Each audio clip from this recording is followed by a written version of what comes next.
दोस्तों जीएसटीआर 1 में सरकार ने एक नई इनवॉइसिंग करने का तरीका दिया है। जीएसटीआर 1 फाइल करने का नया तरीका दिया है जिसे इन्होंने नाम दिया है इनवॉइस फर्निशिंग फैसिलिटी IFF। अब दोस्तों ये वीडियो पूरा देखने के बाद आपको ये जज करना है कि क्या ये छोटे व्यापारियों के लिए दिया तो गया है, छोटे व्यापारियों के लिए, लेकिन इसका जो फायदा मिलेगा वो मिलेगा बड़े व्यापारियों के लिए। तो मुझे जहां तक लग रहा है ये छोटे व्यापारियों के लिए एक मुसीबत बढ़ाने वाली चीज है, ना कि उनके लिए बहुत बड़ा फायदा पहुंचेगा। इससे बड़े व्यापारी को तो फिर भी फायदा पहुंचेगा, बट छोटे व्यापारियों के लिए एक मुसीबत की चीज है। तो सबसे पहले तो हम समझते हैं कि क्या है ये IFF, कैसे इसमें काम होने जा रहा है, कैसे जीएसटीआर 1 फाइल करने का तरीका बदलने जा रहा है छोटे व्यापारियों के लिए। और उसके लास्ट में मैं आपसे ही पूछूंगा कि क्या इस पूरी वीडियो देखने के बाद आपको क्या लगता है कि छोटे व्यापारी से परेशान होने वाले हैं या छोटे व्यापारियों को इससे कोई किसी तरीके की सुविधा मिलने वाली है। दोस्तों तो ये एक नया सर्कुलर इश्यू किया है गवर्नमेंट ने। आज मैं आपको दिखा सकता हूं, सर्कुलर का नंबर है 143।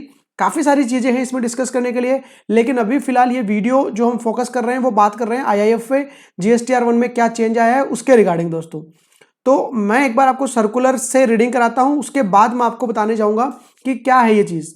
The registered person opting for the scheme would be required to furnish the detail of afterward supply in form GSTR 1 quarterly as per Rule 59 of the CGST rule। तो अगर आप ये जो स्कीम गवर्नमेंट लेके आई है, इस scheme में जाना चाह रहे हो, इस स्कीम का नाम दिया है QRMP। तो इस QRMP में आप जाना चाह रहे हो तो आप GSTR 1 आपको क्वार्टरली फाइल करनी है। इस स्कीम का मतलब ये है जो कि Rule 59 से डिराइव होता है। अब जब आप क्वार्टरली फाइल कर रहे हो GSTR 1, तो क्या होने जा रहा है, for each of the first and second month of A quarter, जो भी क्वार्टर है उसका पहला और दूसरा महीना, लेट सपोज आपने 1 अप्रैल से क्वार्टरली का ऑप्शन चूज किया, 1 जनवरी से ऑल दो हमारे पास ऑप्शन आ जाएगा, बट मैं यही कहूंगा कि आप 1 अप्रैल 2021 से चूज करो अगर आप जाना चाहते हो।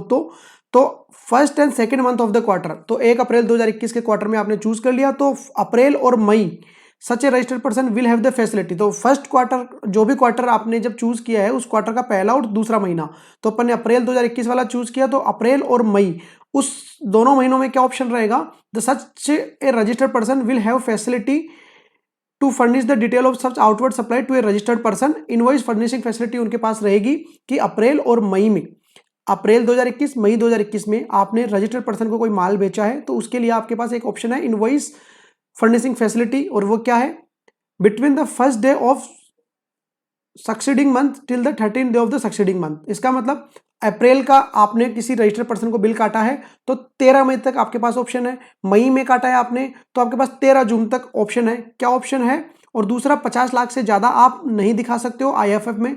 It may be noted that 13th of the month the facility for furnishing IFF और previous month would not be available.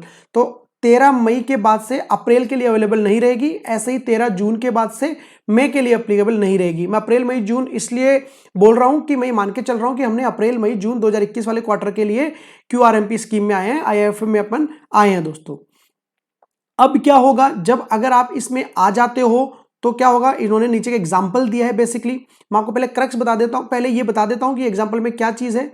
A registered person who has availed the scheme want to declare 2 invoices out of the total 10 invoices issued in the first month of the quarter, since the recipient supply covered by those 2 invoices desire to avail the ITC in the month of month itself। मतलब आपने किसी registered person को माल बेचा, आपने 10 registered person को माल बेचा।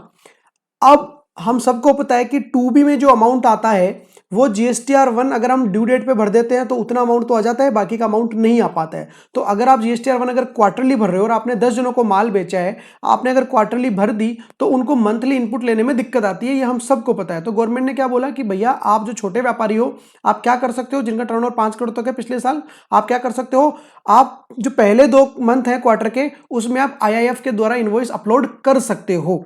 तो जैसे 10 जनों को आपने माल बेचा और आपको लगता है कि ये जो 2 जने हैं इनको मुझे इनपुट दिलाना है पर्टिकुलर सेम मंथ में, तो आप उन 2 का इनवॉइस IIF के थ्रू अप्रैल और मई में अपलोड कर सकते हो। लेट सपोज अप्रैल में आपने 10 इनवॉइस काटे, उनमें से आप चाहते हो कि 2 को मैं IIF के जो थ्रू जनरेट अपलोड कर दूं, तो आप इनवॉइस फर्निशिंग फैसिलिटी के द्वारा उन 2 इनवॉइसेस को आप अपलोड कर सकते हो पोर्टल पे। बाकी के जो 8 इनवॉइसेस बचते हैं आपके, आप जब क्वार्टरली GSTR 1 भरोगे तब आप 8 इनवॉइसेस डाल सकते हो। तो जैसे आप वो 2 इनवॉइस डालोगे, वो 2 इनवॉइस की डिटेल उसको अपने GSTR 2B में दिख जाएगी और वो साथ में इनपुट ले पाएगा। इसमें इन्होंने एग्जांपल भी दिया है, the said facility would however be available से for the month of July from 1 August till 13 August. तो अगर जुलाई अगस्त सितंबर वाले मंथ की बात करते हैं, क्वार्टर की बात करते हैं, तो जुलाई मंथ के लिए आपके लिए फैसिलिटी है 1 अगस्त से लेकर 13 अगस्त। तो आप 1 अगस्त से लेकर 13 अगस्त तक जुलाई के बिल आईआईएफ में चढ़ा सकते हो, ताकि वो जो भी पर्सन होगा उसको 2B में दिख जाएगा और वो अपना इनपुट ले सकता है दोस्तों। और बाद में आप जब GSTR1 एक्चुअल फाइल करोगे तब उन इनवॉइसेस को आपको वापस नहीं दिखाना पड़ेगा। इसमें आगे लिखा हुआ है, it is reiterated that said facility is not mandatory. आपके लिए मैंडेटरी नहीं है कि आप मंथली इनवॉइसेस अपलोड करो, आपके लिए ऑप्शनल है। अगर आपको लगता है कि आपका सप्लायर, आपका जो बायर है वो नहीं मानने वाला है तो आप अपलोड करो, अदरवाइज आप अपलोड मत करो।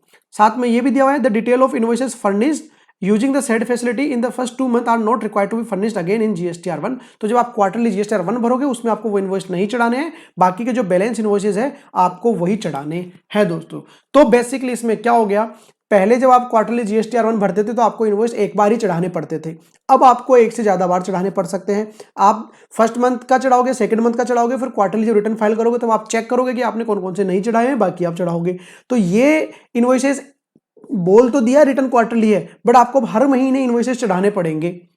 एक साइड तो क्वार्टरली बोल दिया, बट अब आपको इनवॉइसेस हर जगह पर चढ़ाने पड़ रहे हैं। बड़ा सप्लायर डेफिनेटली आपको बोलेगा कि भैया सरकार ने आपको फैसिलिटी दे दी है कि आप हर महीने आईएफएफ के थ्रू इनवॉइस चढ़ा दो ताकि मेरे को इनपुट मिल जाए। डेफिनेटली बड़ा सप्लायर आपको ये बात बोलेगा और आपको वो चढ़ाने भी पड़ेंगे अगर आपको उनके साथ बिजनेस करना है तो बोल तो दिया सरकार ने कि GSTR1 क्वार्टरली है, बट अल्टीमेटली आपसे वो मंथली ही ये फाइल करवा रहे हैं आईएएफ के थ्रू। दूसरा, रिकंसिलेशन आपको और एक्स्ट्रा बनाना पड़ेगा GSTR1 का। जब आप क्वार्टरली भरने जाओगे तो आपको चेक करना पड़ेगा कि अप्रैल महीने में आपने कौन कौन से चढ़ा दिए, बाकी के ही आपको GSTR1 जो आप क्वार्टरली भरोगे उसमें चढ़ाने पड़ेंगे। 10 में से जैसे आपने 2 इनवॉइस चढ़ा दिए तो आपको क्वार्टरली भरते टाइम 8 इनवॉइस ही चढ़ाने हैं, बाकी के 2 नहीं चढ़ाने, तो आपको ये चेक करना पड़ेगा। तो आपके लिए एक की जगह 4 काम हो गए दोस्तों। पहले क्या करते थे, आप GSTR1 अपलोड कर देते थे, क्वार्टरली बात खत्म हो जाती थी। अब जैसे कि अप्रैल मई जून इस क्वार्टर की बात करूं तो अप्रैल के इनवॉइस आप मई में चढ़ाओगे, मई के इनवॉइस आप जून में चढ़ाओगे, फिर जो क्वार्टरली रिटर्न भरोगे आप अप्रैल मई जून की, वो जुलाई में आप रिटर्न भरोगे। तो आपने अप्रैल के चढ़ाए, मई के चढ़ाए, रिटर्न भरी, 3 काम आपके ये हो गए। रिटर्न भरते टाइम आपको रिकंसाइल करना है कि अप्रैल और मई में आपने कौन से चढ़ा दिए थे, तो टोटल 4 काम हो गए। पहले एक ही काम होता था, तो अब 3 काम आपके पास एक्स्ट्रा बढ़ा दिए हैं सरकार ने। अब आपको देखना है कि आपको जज करना है कि क्या आपके लिए ये फैसला जो है सरकार का वो सही है या गलत है। ये हर एक बिजनेसमैन टू बिजनेसमैन डिफर करेगा। मैं ये नहीं बोलता कि सबके लिए बेकार है या सबके लिए अच्छा है। ये आपकी पोजीशन, आपकी कंसल्टेंस, आप जो आपके पास जो लिक्विडिटी है, कितना बजट आपका है कंसल्टेंसी पे खर्च करने का, अकाउंटिंग पे खर्च करने का, रिटर्न फाइलिंग पे खर्च करने का, उन सब पे डिपेंड करने वाला है दोस्तों।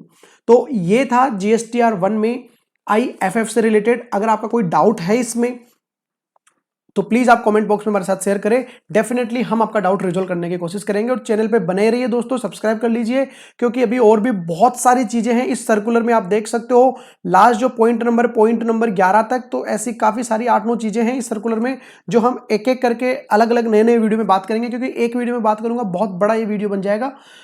तो अगर IFF से रिलेटेड आपका कोई डाउट है तो प्लीज आप शेयर करिए हमारे साथ, हम डेफिनेटली आपके साथ उसको रिजॉल्व करने की कोशिश करेंगे। और चैनल पे मैंने मेरी मेल आईडी भी दी हुई है, आपको मिल जाएगी goyal.carahul2014@gmail.com goyal.carahul2014@gmail.com। इस पे आप शेयर कर सकते हो। डेफिनेटली मेरी कोशिश रहेगी कि मैं जल्दी से जल्दी आपकी क्वेरी का आंसर दूं। Thank you so much. जय हिंद, जय भारत।